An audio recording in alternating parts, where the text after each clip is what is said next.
Seandainya Ibu Herodias itu adalah satu umat di Palasari misalnya, kira-kira bagaimana perasaan Bapak Ibu mendengar Injil yang kelihatan serem ini, ya?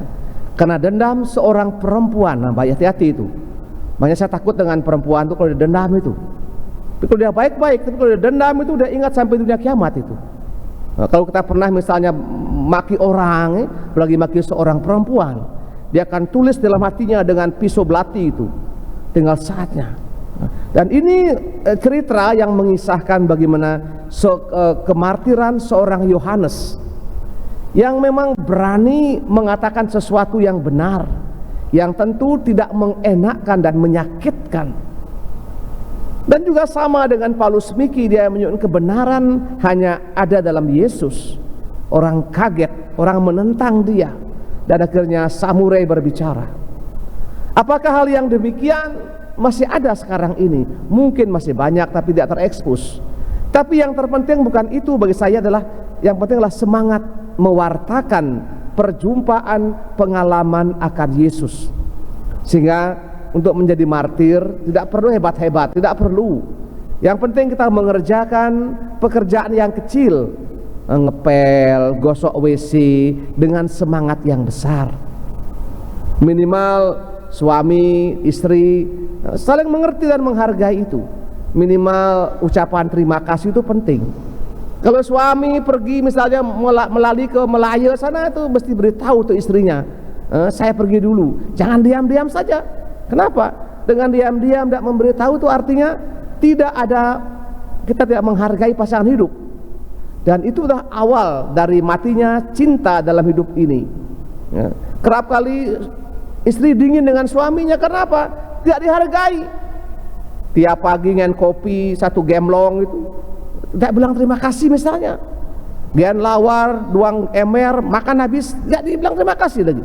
Ini yang tetap terjadi ini, hal yang kecil habis kalian, tapi ini saya alami.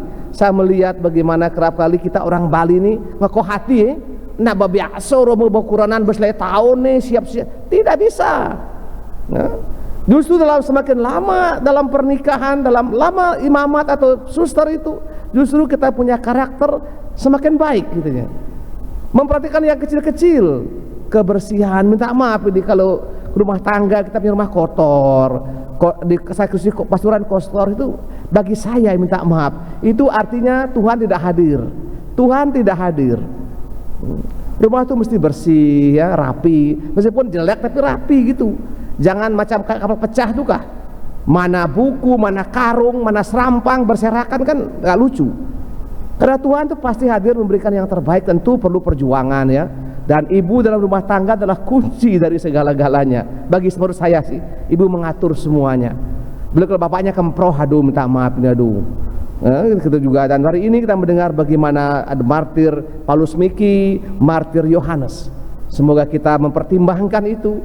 Apa kira-kira yang saya bisa buat? Misalnya kita ada kelompok doa pengawal Maria, kelompok doa kerahiman, apa yang kita bisa buat untuk paroki KBG ini? Misalnya saya dengar kemarin waktu kita rapat kuliah di sini, pengawal Maria dari Kulibul, dia laporkan bahwa taman-taman mereka yang tangan mengcover semua tanpa diminta katanya, membersihkan gereja, mereka tiap minggu itu bagi tugas itu.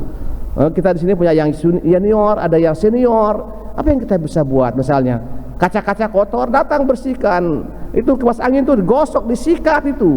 Nah, itu misalnya ya. Itu kita buat karena saya bagus tinggal pengawal Maria itu. Pengawal Maria tidak punya misi khusus.